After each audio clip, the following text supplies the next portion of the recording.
So as some of these guys, being an athlete shaped their career, and then they went into the political career, it also went the other way.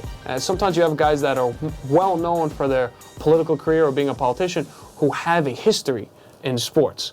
So, we were mentioning before a little known one, maybe not little known, but George W. Bush, the most recent Bush president. Right. 43. Not just the owner of the Rangers. He was the owner of the Texas Rangers. Some little thing like that. Yeah.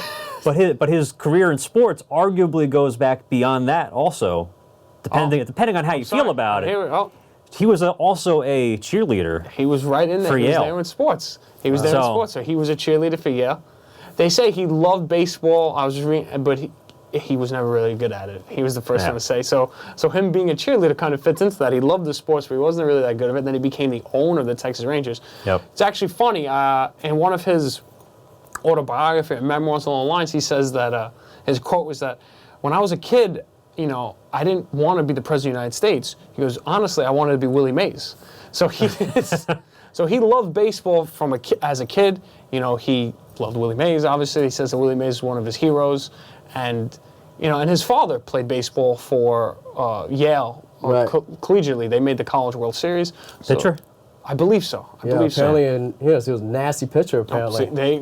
Rich has some inside information. Yeah, pulling it out, Rich. Jeez. His sources, I believe Tim Kirchin covered that College World Series, and he's got the stats for it.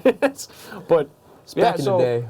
So the Bush family, even you saw it with President Obama, who was also a huge sports fan. He might not have had as, whether he played collegiately or anything, but he was a huge sports fan, very knowledgeable. I remember he used to fill out the brackets, the Final Four brackets. He actually did pretty well at them. So it's nice to see. You see that a lot of these, well, we're going with presidents right now, but they have love of the sports. We even met Gerald Ford was, even back in the day, I believe it was like the 1930s, he was a Michigan football player, and his team won the national championship, and they were undefeated. I think Eisenhower played at West Point.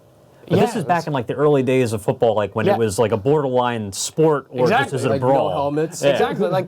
It's funny, you were saying that maybe Eisenhower or Ford, in the 30s, the NFL didn't really have as much traction.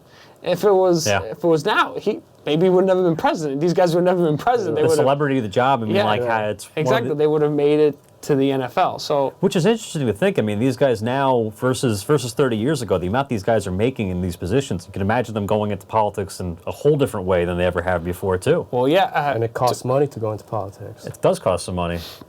And I think that's another, you mentioned that, and I think that's another boost to being an athlete and then turning into that political career. We talked about some of the advantages. Being a celebrity, having to lead, having to work together as a team. But let's also talk about the financial. If you're a famous athlete, you've probably made a good amount of money, and then that gives you a head start on the campaign trail because you just said it costs money to be a politician. So these guys have You don't need to take so much donations from other donors. Yeah, absolutely. And you guys mentioned money, and for back in the day, I know it was Babe Ruth when he was playing. Obviously they weren't making these crazy amounts, but he made $5,000 more than President Hoover at the time, and because he was Babe Ruth, so they asked him. They said, "Do you think you should be making $5,000 more than the president?" He said, "Yeah, I had a better year than him." That's like a classic Babe Ruth line. Man. But yeah, that's where that's where sports was. Now, the guys make way more money than president or anybody. Bryce Harper's going to be making more money than all these guys, all politicians. Still waiting on that one. Yeah. Still waiting on that one. Go Bridgeside.